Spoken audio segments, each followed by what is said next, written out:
ഇതിലൊന്നും തന്നെ ഇസ്ലാമിൽ വിരോധിക്കപ്പെട്ട ഒരു കാര്യവും നടത്തുന്നില്ല എന്ന് മാത്രമല്ല, ഇസ്ലാം അംഗീകരിക്കുന്നതും പ്രോത്സാഹിപ്പിക്കുന്നതുമായ മഹത്തുക്കളായ ആളുകളുടെ മദ്ഹ്, മൗലിദ്, അനുസ്മരണം, ദുആ, ഇത്തരം അന്നദാനം, അതുപോലെ അവരുടെ അപദാനങ്ങൾ അത് സമൂഹത്തിന് മുന്നിൽ സമർപ്പിക്കുക. ഇന്ന് നമ്മൾ എവിടെ പോയാലും, അത് വിവാഹമായാലും മറ്റ് ഏത് കാര്യത്തിന് പോയാലും ഹറാം ഇല്ലാത്ത, അവിടെ ചെയ്യുന്ന അമലുകളെല്ലാം ബാത്തിലാക്കി കളയുന്ന ഒരു അവസ്ഥ വിശേഷമാണ് നാം കണ്ടുവരുന്നത്.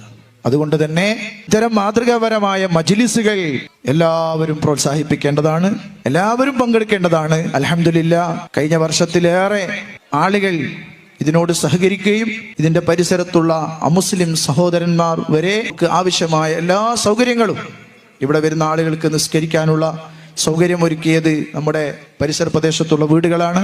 അതുപോലെ സൗഹൃദ ചായ നടന്ന സമയത്ത് ഇവിടെയുള്ള എല്ലാവരും നമ്മോട് ചേർന്ന് നിന്നു.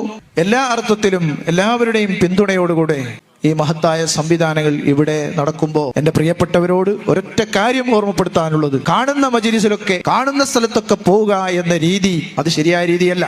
ഇൽമിന്റെ അഹ്ലുക, ദീനിന്റെ അഹ്ലുക, അതിന്റെ ഹക്കായ രീതിയിൽ വളർന്നു വന്നിട്ടുള്ള പ്രാസ്ഥാനിക നേതൃത്വം നൽകുന്ന സംവിധാനങ്ങളിലേക്കാണ് നാം പോവേണ്ടത് എന്ന് ഈ സമയത്ത് എല്ലാവരോടും ഓർമ്മപ്പെടുത്തുക.